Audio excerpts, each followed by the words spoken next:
All right, we're back. We're on page 3 of notes 18, I think. Yep, of Calc AB. And we're talking about average value. And what I want to talk about right now is two things. We've talked about one of them a bit that might be confusing. So the first one is that average value of a function comes from something called the mean value theorem for integrals, which is like a deceptive name. It's not really deceptive. It should be called the average value theorem for integrals. That would be less confusing.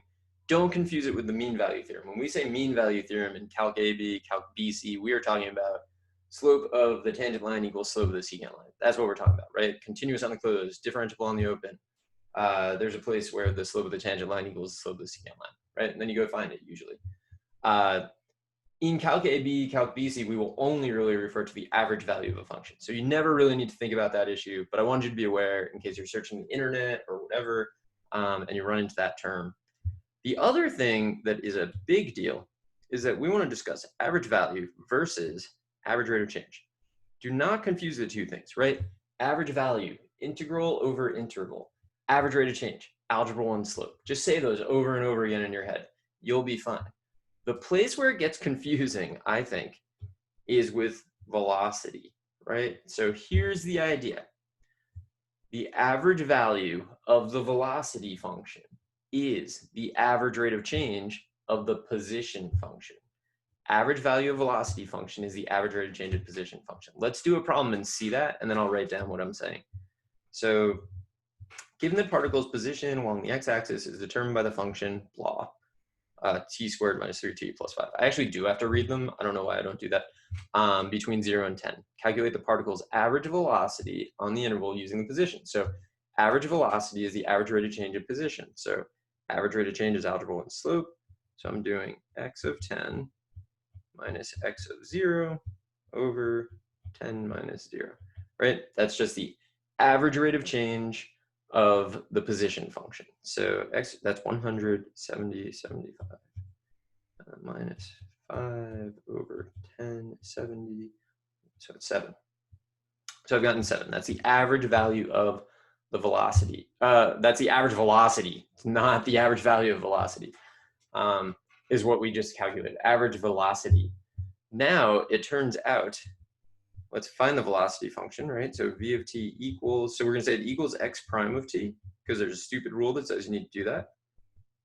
That I think is a dumb rule, because I think for as long as physics has been a thing, people have known that velocity is the derivative of position, but whatever.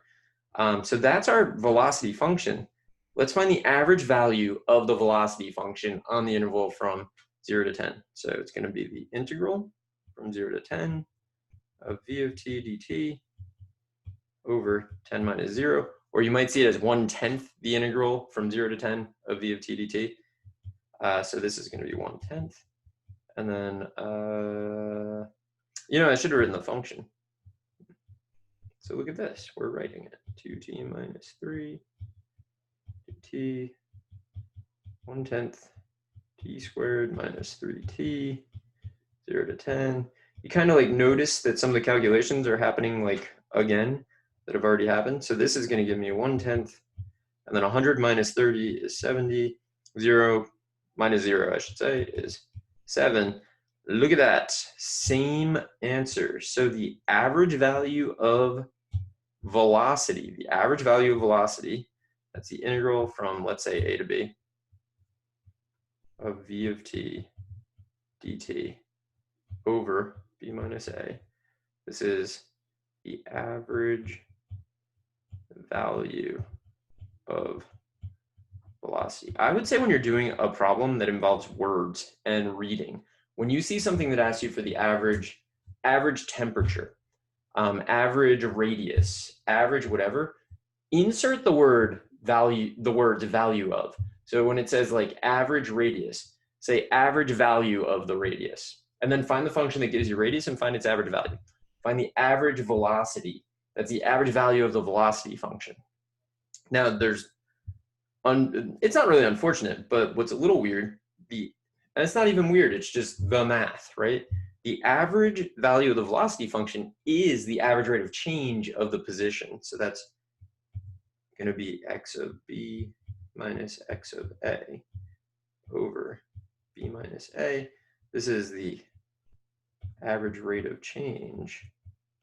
Probably writing on my face. Yep. Position. These are related, right? Why are they related? Fundamental theorem, people. Look at this. If I integrate this, the velocity from A to B, I just get x of B minus x of A. So it like makes total sense, but that's like a little ambiguous, and people, I find, mess that up more than any other average value. And unfortunately, it's the most common average value that you were asked for. So the average rate of change of position is the average value of the velocity function. You have access to that answer two different ways. It just depends on what you're given. So make sure you know that. Average value, integral over interval, average rate of change, algebra 1 slope. Say those over and over and over again. And I will be back in the next video, and we'll just be doing more. So I will see you there.